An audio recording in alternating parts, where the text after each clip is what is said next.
thank you for joining us on this SAG-AFTRA live stream on YouTube. To stay informed about all of our live stream and video events, we invite you to subscribe to this channel. You can go ahead and do that right now. Today, we present the President's Task Force on Education, Outreach, and Engagement live stream, Flex Your Vote, Your Freedom, Your Choice. We'll be pausing throughout as we have ASL interpreters, Courtney Nimmershan and Sharon Pierre-Louise, with us today. They'll be trading off periodically to translate today's event into American Sign Language. The presentation will begin momentarily. If you have questions that you'd like to direct to today's guests, please email pteoe@sagaftra.org. That's pteoe@sagaftra.org. As a reminder, today's program is being recorded and you can watch the replay right here on SAG-AFTRA on YouTube, along with a lot of other great content. So check it all out. Now, with that, let me introduce today's host, SAG-AFTRA President, Gabrielle Carteris. Thank you, Pamela. Thank you, thank you. And thank you everybody for being here. Welcome. Oh my God, I cannot tell you, I'm very excited about today, not only because we have a great panel, but we are actually less than 24 hours away from elections and finding out who tomorrow's leaders will be. But also we are speaking today to tomorrow's leaders, activists and working professionals. And I want to say thank you for being here because you all give us hope for a better day ahead. Before we kick off, I just want to extend a heartfelt thanks to both HeadCount and When We All Vote for partnering with us on this really meaningful event. I know that both of those organizations have been active in the front line for many, many months, and we thank you for that, doing the important work of amplifying messages on the importance of voting, being great resources for voter information, and working to heighten awareness for our US elections, past and present. So kudos to you, thank you. Your team and all the volunteers nationwide for being so dedicated. As we know, organizing can sometimes be an important and incredibly challenging effort, to say the least. And I know it's been very challenging to say the least at this moment. I'd also like to recognize and introduce SAG-AFTRA's Executive Vice President, Rebecca Damon. Hi, Rebecca. Hey. Thank you for being here. Oh, Americans view 2020 as the most consequential election of our lifetime. And in fact, it really, truly may be. Whether you're a first-time voter or an experienced pro, this year's elections have brought new challenges, new questions, and new ways of voting. We've put together a panel of actors and two renowned organizations for a discussion where we will look at essential facts and rights every American citizen should know about in terms of voting, especially first-time and younger voters. I would like to share this one phrase that human rights activist Lang Ang said: voting is not only our right, it is our power. So SAG-AFTRA, for you to know, does not support political parties, nor does it endorse candidates. Both organizations we've partnered with are nonpartisan, as today's discussion will also be. I think there's a lot to learn. I'm happy to introduce our guest moderator. So grateful that he could be with us today. His name is Nick Fondulis. Hello, Nick. Nick is a stage, screen, and voice actor whose credits include Billions, Blind Spot, The Other Two, Succession, which I love, The Affair, 30 Rock. He's recorded hundreds of voiceovers and proudly serves on the SAG-AFTRA National Board and New York Local Board, on the Innovation and New Technology National Committee, and as co-chair of the New York Next Gen Performers Subcommittee. He's voted every chance he's ever gotten, hopes you will too. Yes, for all of us, we hope that for all of us. Thank you for joining us today, Nick. We're really happy that you're here to lead this discussion. Thank you. So I'm gonna go and throw it to you right now. Go for it. Thank you so much, Gabrielle, for the warm introduction. And I'm so happy to be here. I'm even more excited about our amazing panelists that we have who are way smarter than I am. And tomorrow is the last day to vote. Can you believe it? The day is finally almost upon us. So it's been a long time coming, and we don't want you to miss out on being part of what some say will be a historic election. And, echoing off what Gabrielle said earlier, I just want to remind everyone it's a nonpartisan conversation on voting. So just do our best to be good citizens, put politics aside, and our members at home are free to make their decisions on who they vote for. Our goal today simply is to educate, inform, and inspire you to vote. So without further ado, let me introduce some of our panelists, or all of them. First up, we have Kalen Allen. He is an award-nominated actor, producer, and TV personality. Was discovered in 2018 through his hilarious Kalen Reacts videos. Holds a regular guest spot on the Ellen DeGeneres Show, and often takes his trademark wide-brimmed hat and infectious personality to high-profile events such as the Billboard Music Awards and the MTV Video Music Awards as Ellen's correspondent. He also has his own weekly digital news series, OM Kalen. He recently made his feature film acting debut in Seth Rogen's An American Pickle for HBO Max. So welcome, Kalen. Thank you so much, Nick. It's lovely to be here. Great. Next up, we have Stephanie Beatriz, who plays Detective Rosa Diaz on NBC's Golden Globe Award-winning comedy Brooklyn Nine-Nine, and will next star in John Chu's film adaptation of Lin-Manuel Miranda's In the Heights. Notable film credits include South by Southwest Audience Award-winning The Light of the Moon, You're Not You, opposite Hilary Swank, Short Term 12, opposite Brie Larson, and John Lee's Pee-wee's Big Holiday. She recently voiced Sweet Mayhem in the Lego Movie 2. As a bisexual Latina, Beatriz is known for outspoken advocacy for LGBTQ+ rights and queer representation in the entertainment industry. So Stephanie, welcome. Thank you. Next up, we have Mollie Farrell. Mollie is the Director of Artist Relations at HeadCount, which is a dream union for two of Mollie's greatest passions, fostering human connection and designing creative solutions. One of her favorite parts is growing the organization's roster of artist partners to reach bigger, younger, and more diverse audiences. Prior to HeadCount, Mollie was the COO of G4D Productions, where she served as an event producer, production coordinator, and an artist liaison. She holds a BA in interpersonal communication from the Knight School of Communication at Queen's University of Charlotte. Hi, Mollie. Thanks so much for having me. Next up, we have Elizabeth McLaughlin. Elizabeth is an actor and producer based in Los Angeles. Her notable credits include The Click, Pretty Little Liars, Grand Hotel, and Amazon's Hand of God. Elizabeth is proud to have served her union as both national and LA local board member, and currently as a producer for the SAG Awards. Hello, Elizabeth. Hi, so excited to be here. And next up, we have Stephanie L. Young. Stephanie serves as the Chief Officer for Culture, Communications, and Media Partnerships at When We All Vote, a nonpartisan voting initiative. She has strategic communications, public engagement, and content creation experience in the White House, congressional leadership, NBC Universal Cable Entertainment, and BET. In the White House, Stephanie served as the Associate Communications Director and then as the Senior Public Engagement Advisor. She led the press strategy around domestic policy announcements and created and managed critical relationships for the president and the African-American community. Welcome, Stephanie. Thank you guys for having me. Happy to be here. Great, so welcome again to all of our panelists. We are so happy you guys are here. We have a lot of great questions for each of you to address, which I hope and think will make for a meaty and informative conversation. I know we only have Stephanie Young for a limited amount of time, as she and her team are leading the charge with When We All Vote initiatives in preparation for tomorrow. So with that said, let's jump right in with some general questions, and we'll cover some points as to what voters can expect at the polls, voters' rights, and then touch on how you at home can be an activist or an influencer within your own circle. Okay, so first question, and this is for everyone and anyone. In your opinion, why is voting, just voting in general, so important? Well, I can start off. Great.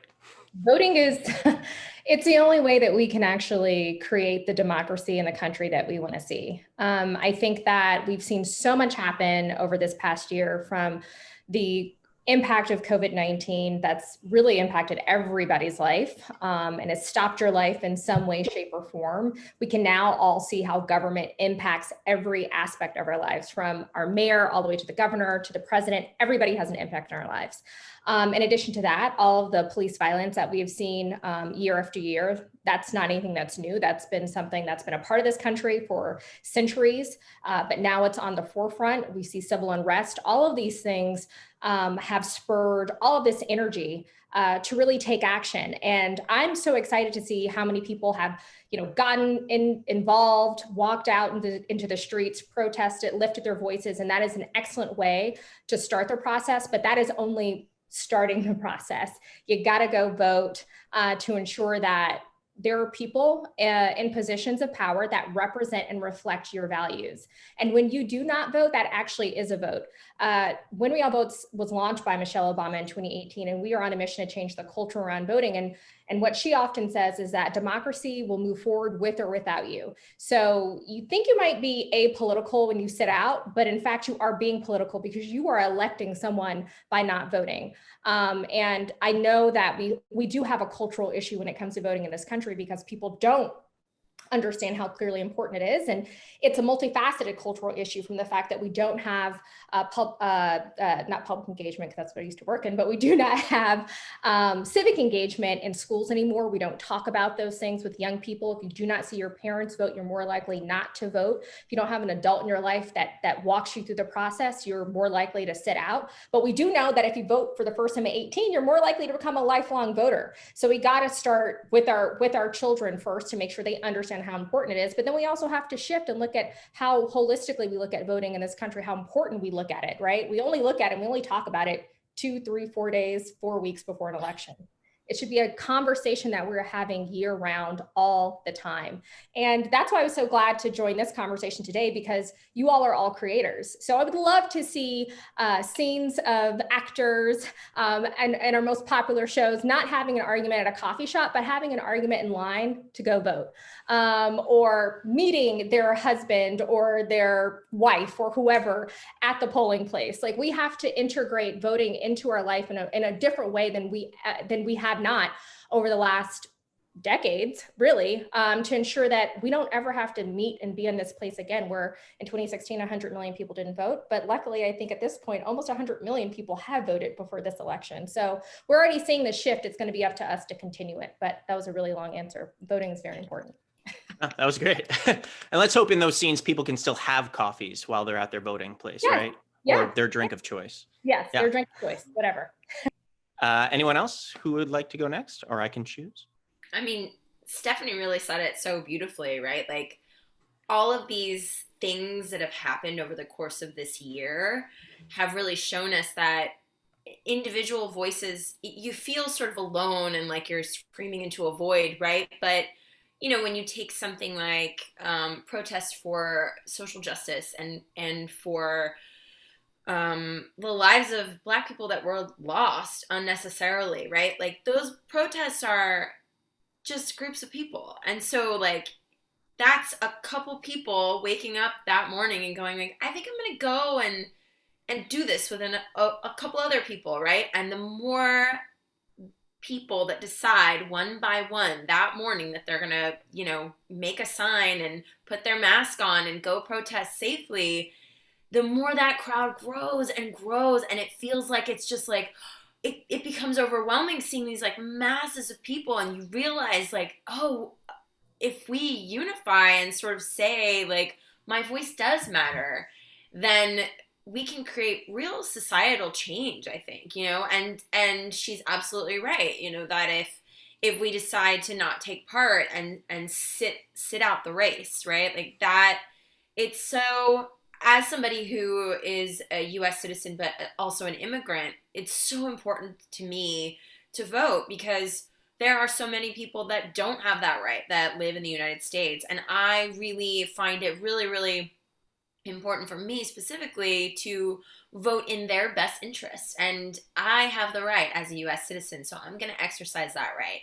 And I'm going to do everything in my power to talk about it as much as possible leading up to the election. I've heard so many times over the course of the last couple of weeks, like, oh, it's not election day anymore, it's election season. And as somebody who really loves Christmas, I love that idea, because for me, Christmas starts now. So, like, I love the idea that voting season starts all the time, like pretty much like all the time, because we've got to be thinking and talking about this and normalizing this in a way that's not like, oh, I got to go do that thing, like drop off my dry cleaning or something, right? No, it's something that we want to integrate this conversation about voting in our everyday lives. And from here on out, I really believe that I'm going to definitely do that. And I'm encouraging everyone I know to do the same. Yeah, and I think that's a great point. Looking at voting as something we get to do, as opposed to something we have to do, right? A chore or a privilege. Yeah. I think also it's very interesting to hear us talking about, voting all year round, because actually elections happen all year round. Yeah. But I think there are a lot of people that live in this dream state of that the general election is the only election that exists, and I think what we also need to do is definitely create some kind of education system that is educating people that there are local elections, there are midterm elections, there are general elections. Like there's all these different things that people seem to only talk about every 4 years. And now everybody's like, oh, the election, but they don't realize all these other elections. And then people that live in especially low income communities don't know that a lot of the things that happen within your community start at your local elections. And because they are not privy to that information, then they think that that is dependent on who the president is, and that is not true. That goes down to who your governor is, who your mayor is, and who is your commissioners and stuff like that. So I think it's also, we have to be able to educate people on those type of things as well. Yeah, that's a great point. It's not just the top seat that has an influence on people's lives. It's all of the ones along the way. And those are the elections that can maybe have a bigger impact on somebody's day-to-day. Absolutely. And to piggyback off of that, I mean, when we're looking at some of the statistics from 2016 and 2018, those elections, the margins were so narrow. And I think you could really start to see that every vote does count. And I think that there's a lot of apathy that comes into this idea that, well, my vote doesn't matter, I can sit it out. But when you start to look at the actual numbers of counties that ended up flipping entire Senate seats for an entire state and thus for the country, those margins of errors are so tiny that every single count matters. And what I've personally loved about this election season has been this constant conversation and this reminder. And it's become, especially on social media, the cool thing to be educated about and the cool thing to know about and to give your point of view. And I think when we have platforms like social media to express our own opinion year round, it makes it less daunting and it makes it feel like it's ours. It's not something our parents did or the generation before. It's ours, and our votes really matter. And I think we're going to really see that this time. Yeah, and I think that's important. I think, and one of the reasons why I'm so happy all of you guys are here is the more we talk about these things, the more we do take ownership of them. And that's about almost any important activity. The more we are fluently talking about it, the more it's out in the open and less feels like this onerous thing, right? Mollie, did you want to? Yeah, I mean, I think one of the biggest barriers to entry for so many people is fear that they don't know what they're voting on. And to your point that you made, like these local elections really affect our lives in such a massive way. So I love the cultural shift that is occurring to things. This is becoming like a forefront of the conversation. And I hope that that will continue well past tomorrow. But what I always tell people is that it's entry-level activism. So you may be passionate about a number of things, and the common denominator of all of those things is voting. And folks seem to not know, where to go, but that's why we have ballot lookup tools, and organizations like HeadCount and When We All Vote are trying to cut out the noise and make it really, really simple for folks to get informed. We didn't all have the same education, and we know that. So it's up to us as organizations to try and help that and unify the American people on a common understanding of what's on the ballot. And get excited about it too, because it's wonderful. Yeah, that's great. And on that token, let's go to our next question. The idea is, when did you and how did you first become politically aware, and how has that experience had a lasting impact on you? I can say for me, I can remember being in school and having mock elections. And that actually made a real impact on me. So to Stephanie's point about teaching it at a young age, it made me realize that there are things that I could have an effect on when I actually could vote. So how about you guys? When did you first become, and how did you first become politically aware? Well, I think I became really politically aware when I moved to New York in my early 20s. And I was doing a lot of theater, and because I was doing a lot of theater, I was working with a lot of people in the LGBTQ community. Many of them were gay, and many of them had lost people to AIDS during the AIDS crisis. And through conversations with those actors, I really realized the deep connection between the administration that was in power at the time and the help that was given to the gay community to fight this crisis, this total crisis that was happening. And I realized it like clicked for me. It just clicked for me.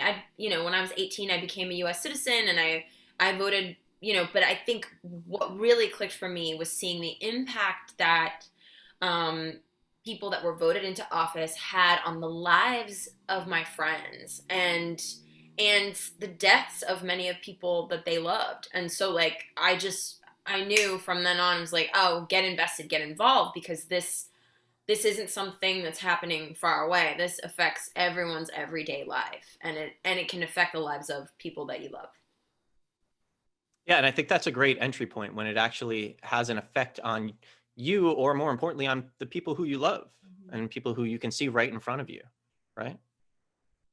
Yeah, I actually had the privilege of living in South Africa during the transition from apartheid to democracy. So 92 to 1996, I was 8 years old to 12 years old. So I got to see firsthand that transition, but my parents, through the work that they were doing in the country, they were very involved in that first democratic election. So I was at all their voter registration or voter education rallies that we had in the most rural areas in the country. I'm talking about, dirt roads, people piled inside of one huge kind of auditorium to talk about this free and fair election. I remember the ballot was so huge. It had like maybe 20 something people who were running for president, including Nelson Mandela. What I loved about their ballots, they actually have a picture of the person too, just in case folks were not able to read and they wanted to be able to identify the person that they wanted to vote for. So seeing that election take place at that young age had a profound impact on me. And I actually didn't even realize that until probably a couple of years ago. I was like, oh, that was a big deal for me.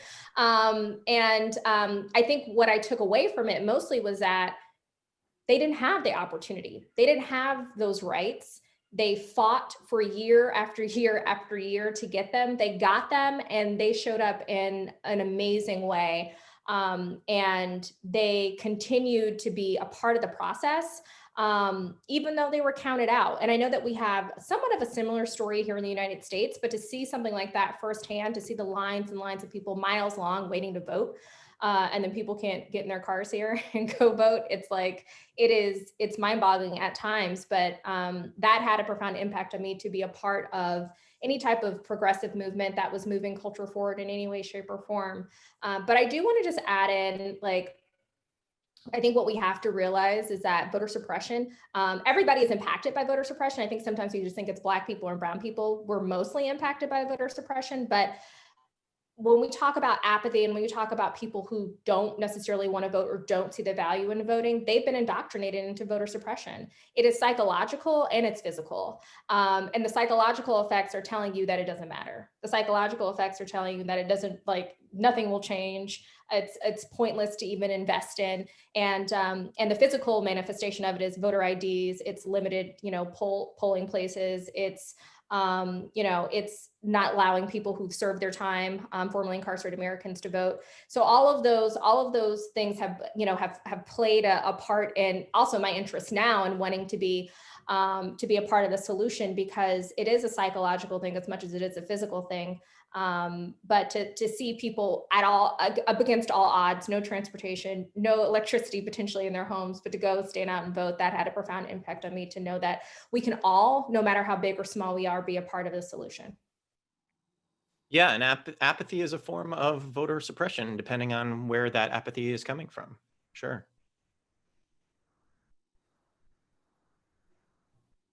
To piggyback off of Stephanie's incredible experience, my parents were very politically active as well, and they really included my siblings and I into the importance of the privilege that it is to vote. And I was raised in Florida, and as a kid, kind of secondhand witnessing what happened in the 2000 election, and not really understanding the minutia of everything, but understanding the impact and understanding the adults in my life were really concerned. And I think that played a really important impact on my life. And my dad actually soon after ran for state representative. And so as a kid of somebody who tried to run and impact change in our local community, you know, that was really impactful to see that passion as a kid. And, you know, I think then moving to Los Angeles, getting entrenched into my community as a way to connect socially, and seeing all the ways that I could help in that regard as well. And I think, you know, one of the things that I've seen that's really affected me is this conversation about, you know, think of the most vulnerable people in our lives, in our community, and voting for their interests, and voting for the people who might be in your community, you know, like Stephanie said, who live in this country and our residents aren't able to vote. And so that's something that has played a part in, you know, my evolution, I guess, politically. But yeah, the real privilege of being in a family who made it a passion and an exciting thing from a young age. Yeah, that's great. And what an effect it has to have somebody who you live with and know actually decide, I'm not just going to vote, I'm going to run. Yeah, and it was brutal, you know, and I think as a, I mean, to be honest, and as a kid too, you know, it was definitely, you know, as an adult, I can kind of use what I've learned on that experience and use that perspective. But, you know, he was outspent. And so even as a kid, to see the importance of money and talk about down ballot elections, and he had his opponent had major endorsements from big people, and that's kind of all that was needed. And but it was a really interesting perspective to see, even as a kid, that enthusiasm and that passion of, you know, from the man I look up to the most, of I can make a difference and I want to, and so I'm going to try. Yeah, and sometimes the trying part, that's the hardest part to get the ignition going on. Right. Totally. Elizabeth, I grew up in Florida as well, and the recount rocked our world. I mean, it really did. I mean, talk about shutting down the state for months. Yeah, and affecting the country in such an incredible way. I grew up in kind of like a swing county, I guess is the best way to describe it, and so it was so contentious, and I think was sort of gave us an idea of what this election cycle would feel like, right? So it's no surprise that a lot of people are thinking back to what happened 20 years ago. I can talk about a small margin of error. Sorry to interrupt, but certainly, you know, It came down to what, less than 600 votes? Yeah. If and that actually is how HeadCount was founded. Our executive director, Andy Bernstein, and our co-founder, Mark Brownstein, who's a bass player in a band called the Disco Biscuits, they realized that margin, that count, that was like the amount of people that were showing up to a Disco Biscuits concert on any given night. So then they had this brilliant idea of registering people at concerts.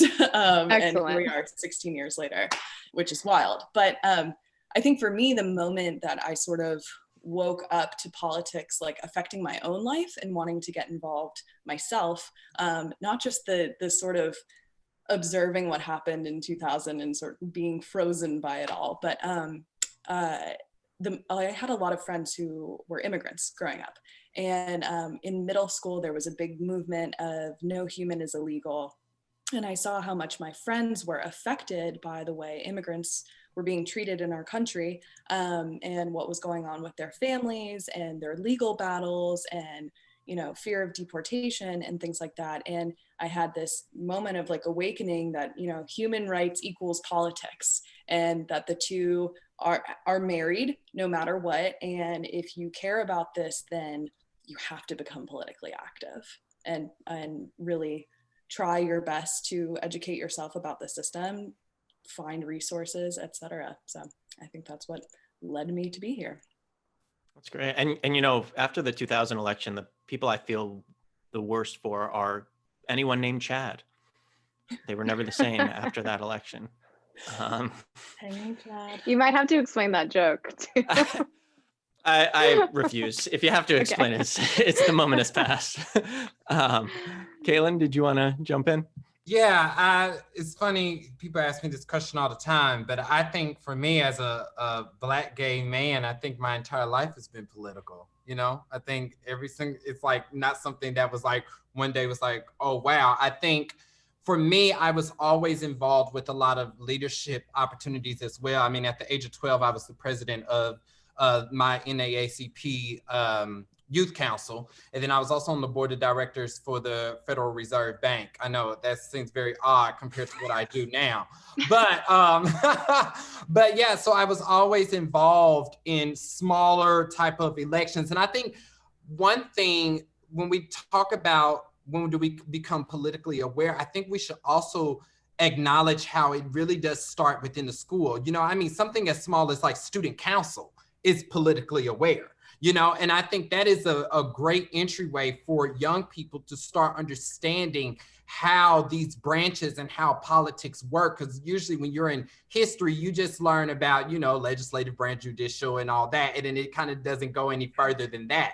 And so I think for me is that I was also the kid that watched the news all the time. So I was always aware of what was going around. And I'm originally from Kansas City, and I grew up in Wyandotte County, which is one of the poorest counties in the state of Kansas. And it is also primarily all African-American. And so being in a low income community and seeing how politics affected us on a daily basis, as far as where grocery stores were located and what kind of resources were available to us as just, you know, kids and stuff like that, also helped me become more politically aware. And I also remember the 2000 election. I mean, I was in kindergarten and we had a mock election, but I vividly remember that. I vividly remember standing in line because our school was also a polling place and seeing like the adults on one side of the gym and all of us kindergartners on the other side of the gym in the line going up and marking. And I thought it was the like coolest thing in the world. And then wearing my, you know, I voted sticker proudly. So I think just paying attention to those little things also helps. Yeah, that's great. And I'm just curious if you had any high level positions as a kindergartner also. I think I was like class president, but I was a receiver. Okay, I'm a Capricorn, so I probably didn't know what I was doing. I just wanted the title. Let's get into some specific questions where we can address some of the things that people might experience at the polls. So Stephanie Young, this question is for you, but anybody else, feel free to answer. What should one do if they're at the polls and someone writes some like a race identifier, for example, a B next to their name, or directs them to stand in a special line?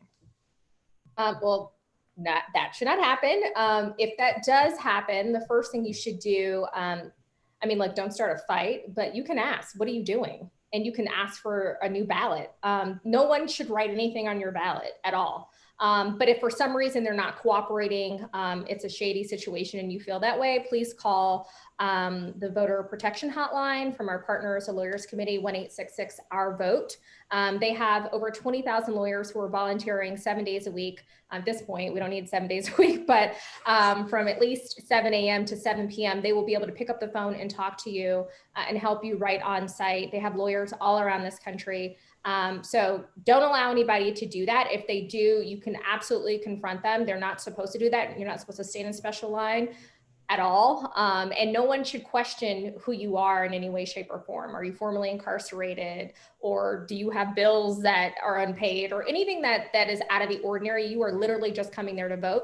If you feel like anything is out of line, you can absolutely speak to a supervisor on site, one of the polling supervisors. And if they're not there and if they're not cooperating, go ahead and call that number, but don't leave though.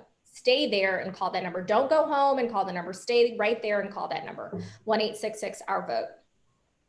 Great. And Nick, we do have, I'll share this with you guys. I don't know for folks who are watching, if you want to, we have graphics that everybody could post today that has all of those numbers on there. And for everybody who speaks every other language besides English as well. So we have those numbers for each language. So I'm happy to pass that along so that people can post that today and tomorrow. It's really critically important that folks have that information. Yeah, that would be amazing. Thank you. And this is a question more for first-time voters who don't know who or what to vote for. They're feeling a little bit lost. where can they go to get more information on, say, the issues and the candidates? Yeah, so we have a voter resources hub, and I know Mollie probably has the same thing with HeadCount, but if you go to whenweallvote.org, we have a voting resources hub. You literally put your zip code in, and you can actually see your entire ballot. You can look at it, you can read it, you can literally read about every person that's on there. Typically, we know that folks know who's running for president. You might know some of the larger offices, and you might not know some of those local or state level offices. So Ballot Ready is a great partner of ours, nonpartisan partner, and you can read about every candidate that's on your ballot through our voter resources hub. So please come and check that out. Great. And does anybody else want to highlight some resources that they have? And to add, in some states, you can bring in kind of like a note card with you, or even your sample ballot to fill that out. Some people's ballots are like 3 or 4 pages long this year, so it's a lot to keep track of. And so we recommend that. When We All Vote has voter info, we do as well, state pages, everything you need. So that information is available on both organization sites. And if you make a mistake, because I did this during the primary, I was thinking about the person I did not want to vote for, and I was just mad they were even on the ballot. And I circled their, I filled in their name, and I was like, why did I just do that? So then I had to go and ask for another ballot, but you can do that. So if you make a mistake, which is highly common, if you're in a place like New York where you actually are still, filling it in, you're not doing electronically in other states, please go and ask for another ballot. This is not a standardized test. You don't have to turn it in and be wrong. You can absolutely put the right people on there for yourself. So don't be shy to ask for another ballot if you mess up. Great. And this is a question for everybody. I was just curious if any of you have been able to use your platforms to advocate for issues that matter to you specifically, or to people who you care about. Oh, absolutely. And I think especially for people like us in the entertainment industry, we are often just told to entertain people. And I know for me, that is something that I just do not do, because I am a US citizen and I am not a monolith. And so for me, it was imperative for me to use my platforms. I mean, across all platforms, that's over like 5 million people. Now those aren't all United States people, but I understood the power that I had in my voice to not tell people who to vote for, but more importantly, tell them and give them the resources and the information to stuff that they probably do not get to hear on a normal basis. And I knew that I had gained the trust of my fans and my followers, that they would be able to be receptive of the information that I gave them. But I also felt that it was imperative, especially during this whole last 7 months with, COVID and then all the social unrest, that it was imperative that this election was so important that everyone found a way to go. I remember I was on Ellen at a couple months ago, and I said, listen, I will buy me a little screen protector and I will drive you to the poll myself. I've already sent in my ballot, but I think it's so important because we are in desperate times. And now it is more important than ever. I think just thinking about tomorrow gives me anxiety. And I think it's like when you have these big platforms, you have to learn how to use it responsibly, and you have to use it with a voice that is for the people and not for your own personal gain. Now what I will say is do not allow these celebrities to tell you who to vote for, okay? Allow yourself to do the research and to look at the resources yourself to make your own personal decision. Yeah, I think I heard somewhere a phrase that kind of, I think is what you're talking about. With great power comes great responsibility. Absolutely. How about anyone else? Yeah. Well, one thing that I've really appreciated, because I completely echo everything that Kalen just said, it is a responsibility. And I think, how fortunate are we to have access to the people that we do on our platforms? And you don't know if maybe on any given day, this information is the thing that makes something switch or makes somebody excited or feel related to. And one thing that I've really appreciated, especially throughout this mad year, has been all of the really incredible resources and cute little graphics that have been made by people like When We All Vote and HeadCount, who kind of compile complicated issues like the Electoral College into really accessible bite-sized information. That's been my thing of just like explaining process, like reposting things that can explain process in a very simple way, because I think it kind of can remove the some of the overwhelm, and so I think we're in a time where we have resources to share widely, that haven't been necessarily accessible or easy to find now. And to quote Stephanie, like the voter protection numbers and things like that are imperative that people have ready to go. And so even if somebody's in line at a polling place scrolling Instagram while they wait, these kinds of resources are there for them to see, which I think is a real blessing. Yeah, I think it's amazing where all of these resources can come from as well. It doesn't just have to be from government websites. Like you said, you can be scrolling Instagram and somebody using their platform to help people get information can be a source. And can I just add in, I mean, obviously, like I don't have a platform as big as all of you, but I will say that in 2016, I mean, that election was decided by fewer than 80,000 votes. And I know that most of you all have many more followers than that. So I just think that's something to really think about. The state of Michigan was determined by a little bit more than 10,000 votes, right? So we're talking about a very small margin of people that need to be reached. And through my work at When We All Vote and working with talent and the celebrity community, I often find that folks feel like, well, posting is not enough. I want to do something different and unique and special. And like, this is really not a competition of who can do something cool, right? This is really like, how are we getting the information out there? And in 2018, we saw at least a quarter of young people who did not get registered because they missed the deadline. Like, what? That's weird, right? Everybody has these huge platforms. If somebody posted 1 or 2 times when the deadline was, perhaps one of those kids could have gotten registered, right?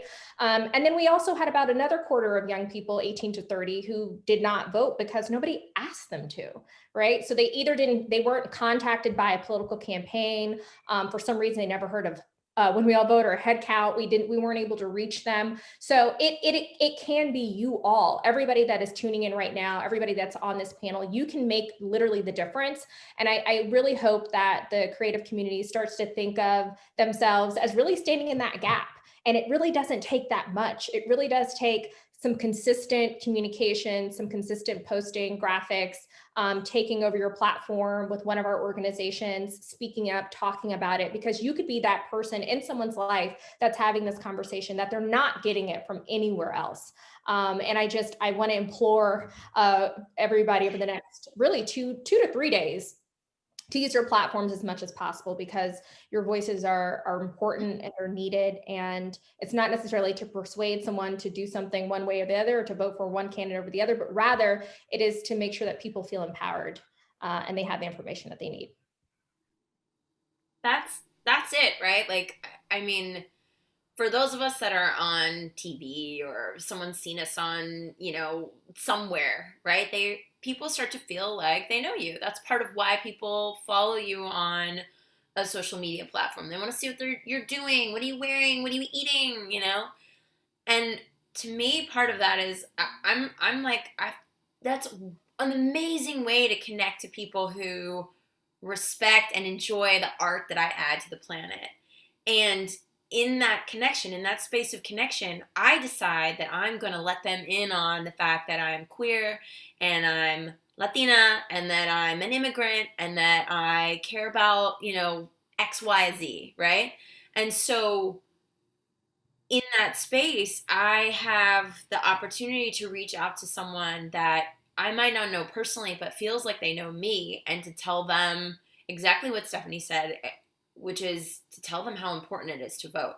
Because they might not hear it on a television commercial, because people under 20 don't watch that much TV unless it's on their phone. You know what I mean? So like, that's where they're socializing and where they're consuming a lot of media, and where they're seeing people who they respect, enjoy, look up to.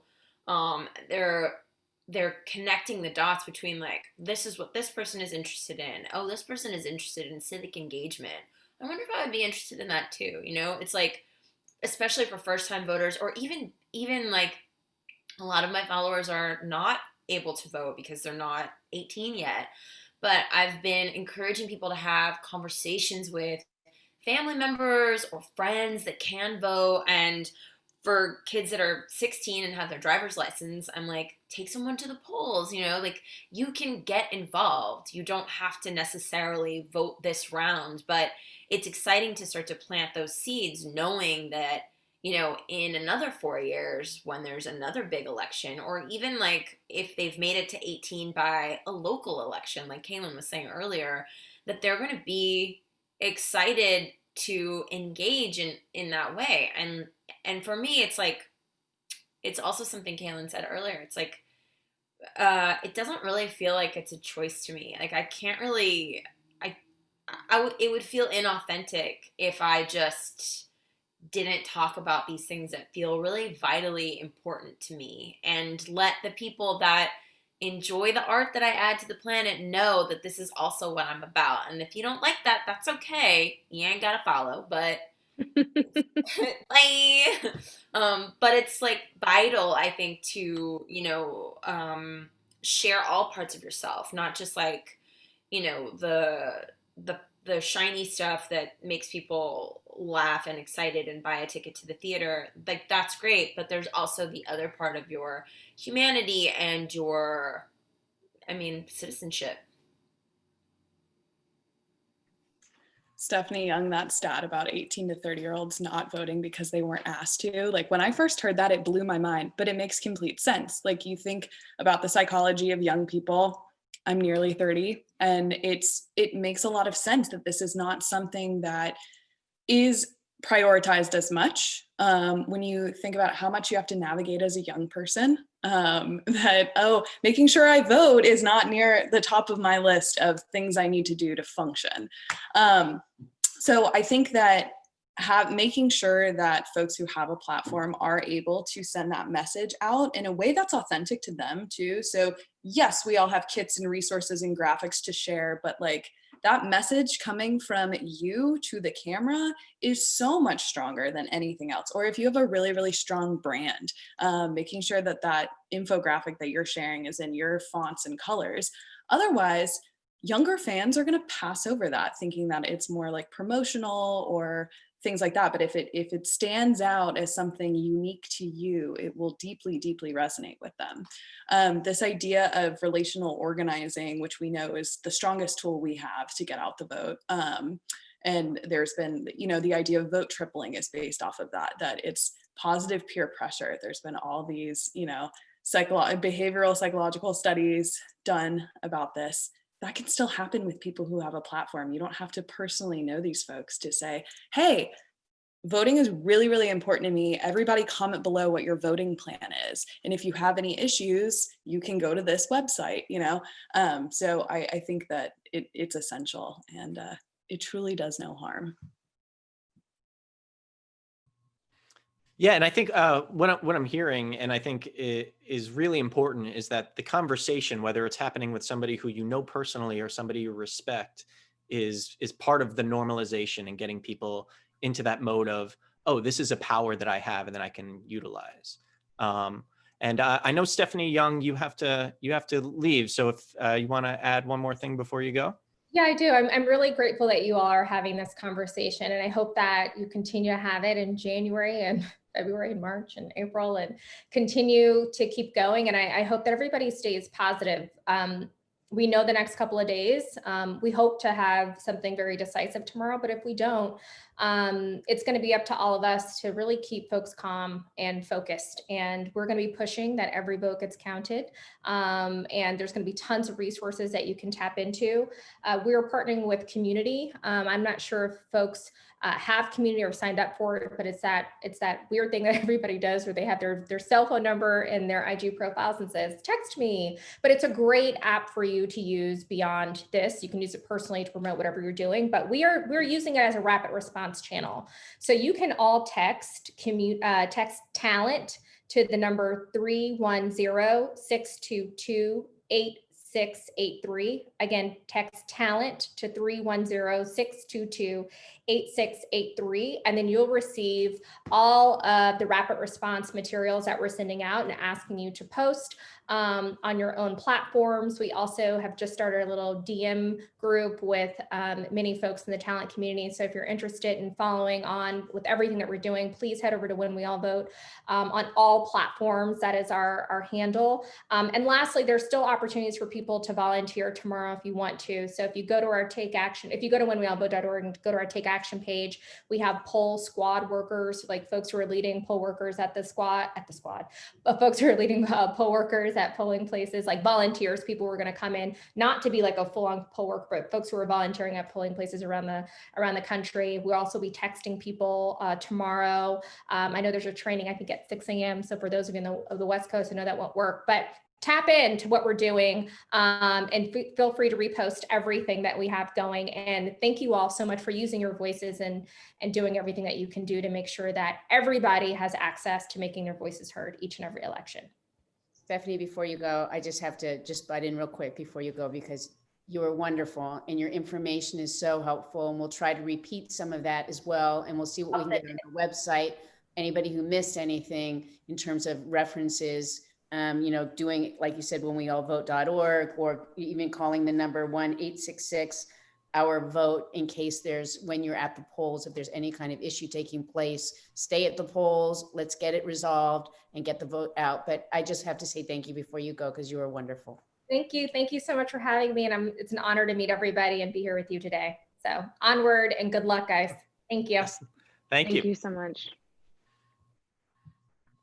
And in this same idea of a conversation, this is a question for Mollie. Mollie, if someone is told that they cannot vote at their specified polling station for any reason, what should they do? Is there anywhere they can call?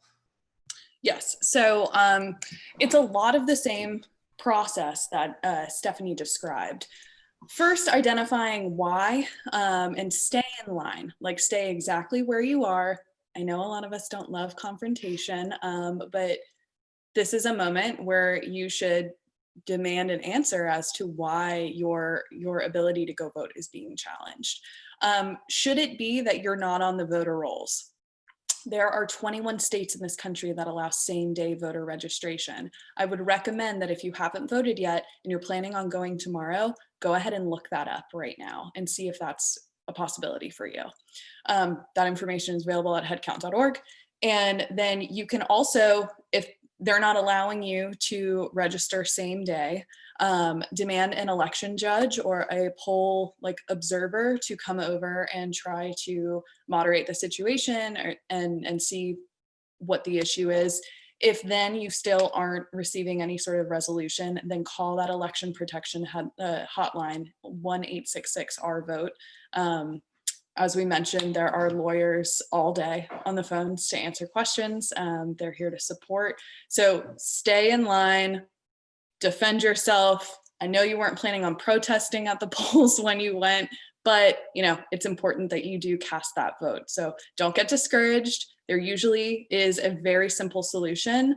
And yeah, just make sure that you have proper identification available to you as well. Well, that's good to know that there are lawyers for days to help people. This is a question for Stephanie. What should you do if you're already in line when the polls close? You stay in line. You just stay in line. Great. Simple. Easy. All right. Kalen, what would you do if the ballot machine stopped working while you were trying to vote? And you can't say stay in line. Oh, I'm not. Well, as Stephanie said earlier, definitely call 866-OUR-VOTE to make sure that you report that. But also, if you are in a polling place and you are doing electronic voting, you can ask for a paper vote. So make sure if the machine breaks, make sure you're like, can you hand me one of them paper slip things and then fill it out and turn it in, because we're gonna make sure that vote still get in, baby.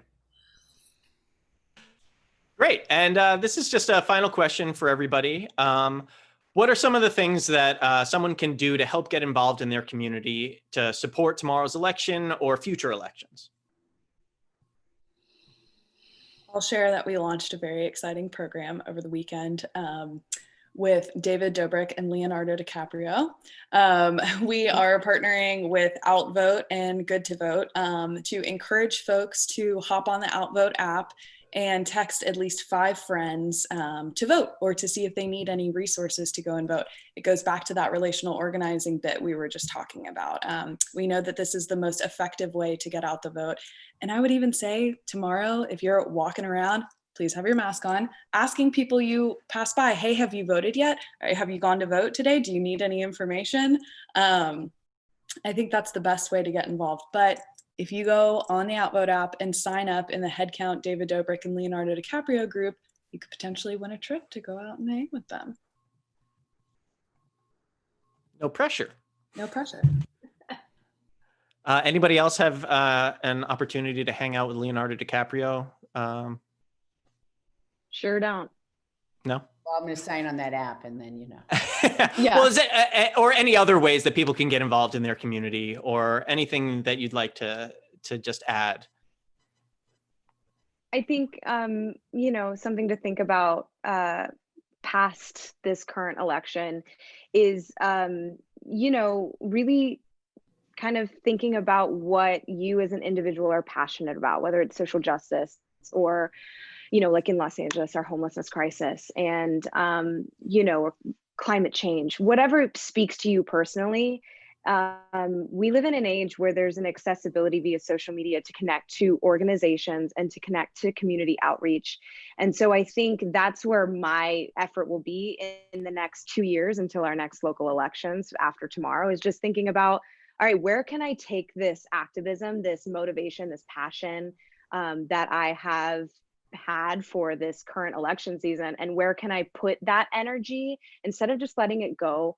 I want to give it to other organizations that speak to passion, especially in our communities that need it every day, not just right now. And so I would just say, think about what you're passionate about, find those organizations in your own unique communities, and keep that fight going. Great. Anyone else? I mean, overall, go ahead. Oh, no, please go. Oh, I was just gonna say, I think overall, everyone has covered so much information, and I think tomorrow I am definitely going to use my platform to very much talk about voting all day long. I know people, I think one of the most innovative things that has happened this election season is the text messages, and I know a lot of people have been complaining about it, but I'm like, oh, wonderful, keep going up my phone. But I think tomorrow is very imperative that if you don't know, or you are still confused, please do as much research as you can. The Google is available. We have resources like HeadCount, and I think it's definitely reaching out to these different people and these different organizations to find out the most that you can about what is going on within this country, and making sure that you take a stand. It is only one day. We have 24 hours to change history. And that it's so imperative that you realize that you are important and that your voice matters. And I hope that you use that day to feel as important as you are in this world, and you use that to your best ability. That's great. To that point, HeadCount does have a social media kit available to any talent, anyone with a platform who would like to share tomorrow. It's headcount.org/kit, very simple URL. And please feel free to use all those resources. And Stephanie, did you want to add one last thing? Just very excited. I'm very excited for everyone to vote. I'm just I feel like, as someone who loves Christmas, it does feel like we've been building to this moment, and it's really exciting because there's so much engagement. There's so much happening. I'll say this really quick story before we leave, but I was talking to my parents this week, and in that conversation, my mom said, I don't think your father's going to vote. And I was like, say what? And he's been a U.S. citizen since the 90s. He immigrated from Colombia in the 80s. And during that conversation, I talked to him and stressed how important it was to vote. I was like, we don't have to get into why you want to vote for who you want to vote for, or why you feel disillusioned, but please, please, please go to the polls. And I texted them last night, and they did, and they voted. So any moment, conversation you can have from now till election day with your family, your friends, your Uber driver, whoever it is, just talk to everyone about this. Engage with your fellow human beings and vote. And I think that's yeah, thank you so much. Please, please, please go to the polls is a great quote to end on. So I just want to thank all of our panelists, and I will throw it back to Gabrielle and Rebecca. First of all, fabulous. You guys are amazing. And I would say the information has been priceless. One of the things I did last election, and I do it on when I'm voting, is, you can always go on social media afterwards and say, I did it, did you? And you guys can start talking back and forth, say, if you voted, let me know. If you have a hard time, let me know. And it kind of gets everybody going too. So just a little thing that I wanted to share when I was hearing everybody talk. But we just have a few questions and then we're going to have to go. But you guys, again, really profoundly important information and resources. And Nick, so beautifully handled. Thank you. Really, really wonderful. There are just a few things. We know a lot of young people might be voting for their first time. And the concern, oh, I didn't bring my ID. Is it, I can't find my license. I can't find whatever. And can they still vote? What do they do when they go to the polling sites? Do they have to have a form of ID? Yes, ID laws do vary state to state. The safest bet is, especially if it's your first time voting, take a state or government issued ID with you, as well as something that shows that you live at your residence that you registered at. So that could be a utility bill with your name on it, or a piece of mail even. And just having that extra backup with you is always a safe bet. You can check out your state by state voting info at headcount.org, but that's a safe general bet. And then we also have a first-time voter information sheet. We know that this is daunting, especially because the laws do vary state by state. But if you go to headcount.org/first-time, you should be able to get everything you need right there. Thank you. Just say that last one just one more time so people can write it down if they need to. Yeah, that's headcount.org/first-time. Perfect, Molly. Thank you. Rebecca, do you have a question? I do, yes. As tomorrow people start seeing, the election numbers on TV, all that kind of stuff, and they're still in line to vote and they think it's going the way that they want, should they still bother to vote? Yes. Yes. Absolutely. That's a great question. They should absolutely stay in line and go and vote, especially because probably the only thing we're reporting on this early in the game is the general. You still have all those down ballot initiatives you need to vote on, and we need you to go and vote on them. And also, do we need to talk about what happened in 2000 again? Like, things can be contested. Tomorrow may be a little bit chaotic, so please, please, please stay in line, cast your ballot, bring some snacks, wear your tennis shoes, get your headphones, get excited to vote. And in some locals, you can actually, areas you can vote now. So you don't have to necessarily wait for tomorrow. So that's good to know too, right? You can, if you're feeling anxious, try to get out there now or be first in line tomorrow. And I do also think it's worth reminding everybody that, what we're going to be getting on our phones tomorrow or on the news are projections.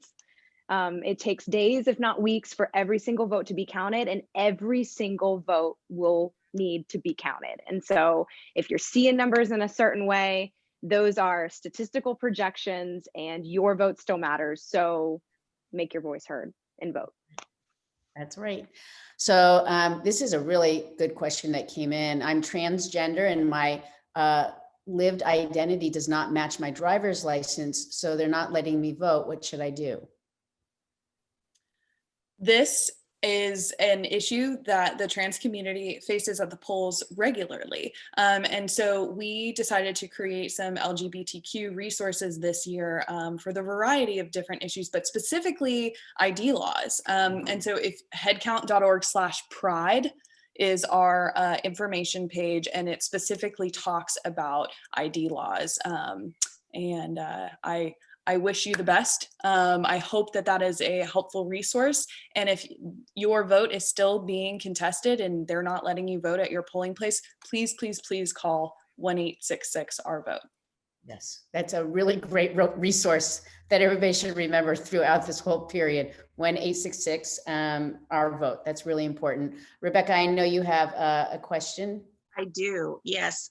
It's a question about ballot boxes. And if you have your ballot and you can drop it in the ballot box, how can you be sure that it's an actual ballot box and not something else? Is there anything to look for? Yeah, so I know that there was an issue with this a couple weeks ago in California. There will be official seals based on your state on the ballot box. Your best bet is, if you have a smartphone, look on your phone and confirm where ballot box drop-off locations are, and make sure. You can even sometimes search for the intersection you're at, and make sure that aligns with the information that's online, just to double check that it is an official ballot box. If it seems sketchy, yeah, avoid it. Double check. And in some places, you can take it to your elections office, or you can take it to the post office. There's official drop boxes at a lot of post office locations. So there are some alternatives other than just randomly on the side of the street. Thank you. That's really important for people to know. You guys, this has been an amazing conversation. We're actually at the end, but I do want to say thank you for everything. It's meaningful. I hope it inspires people. You've inspired me. And I am a voter and very active. I really feel hopeful, which is wonderful. And I want to say again, voting is not only our right, it is our power. I think that is so important. I hope that everybody today enjoyed this live stream as much as I did. And on behalf of our team here at SAG-AFTRA, we wanted to thank all of you for taking time to be here. It's been a pleasure, really. Special thanks to, again, everybody here and everybody who's a part of the President's Task Force on Education Outreach and Engagement. These live streams, I hope, are meaningful to you. If you haven't already, while you're here, please subscribe to SAG-AFTRA's YouTube channel to get updates on the great content that we have been posting with wonderful panels. And have a good day. And hopefully you vote today or tomorrow. And remember, your vote counts. So thank you so much. And everybody, take care. Have a beautiful day. Talk to you later. So much, everyone. Thank you. Go vote. Vote, vote, vote.